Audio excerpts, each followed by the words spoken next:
Go to the Holiday Spectacular at Radio City. Often she's the harpist playing there. She just finished a run of Wicked. So she's just a phenomenal musician. And what I love about Fran too is believe it or not, she's also a bass trombone player. And this is very useful once because we were doing Planets, which has harp in some movements, but some movements actually call for 4 trombones. So at that concert, Fran got what we call a double. She played harp, and then she would jump up and play the bass trombone part, and then jump back to play the harp part. It was really cool. But anyway, she's just wonderful. And how often do you get to actually hear a harp solo, right? It's really very, very special. So this piece was written by William Grant Still.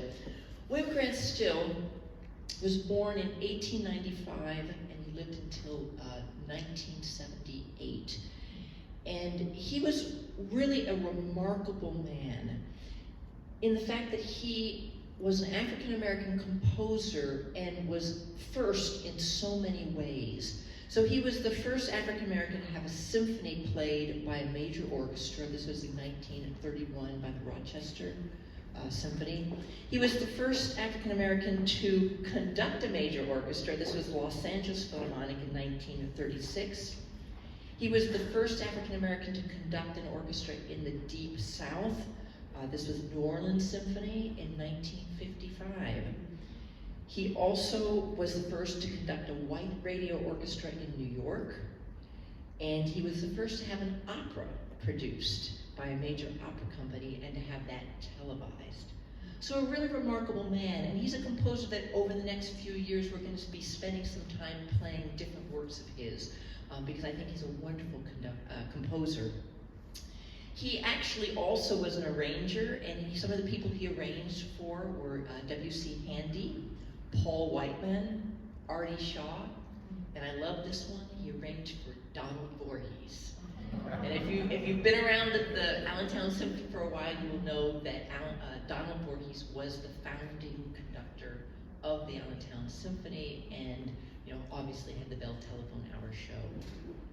Anyway, so we're going to listen to a little bit of an Ennanga piece. The word Ennanga means African harp. It's the name of an African harp. And he wanted to capture that essence and spirit. And what I love about this piece is a piece we're actually going to do on the family concert that follows, because it's only strings, but it's harp, which is strings that are plucked. It's violins, violas, cellos, and basses, which are mostly strings that are bowed. And then it's piano, where the strings are hit with the levers. Okay. So I think it's interesting in the contrast of the sound.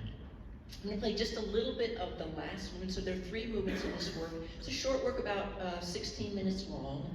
And Fran will tell you William Grant Still was not a harp player. He did work with a harp player on this, and she's actually gone back and found the manuscript and everything. She's really excited about this.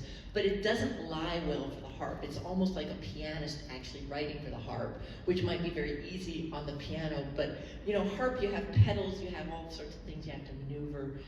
So it's not easy on the harp. Here's a little bit of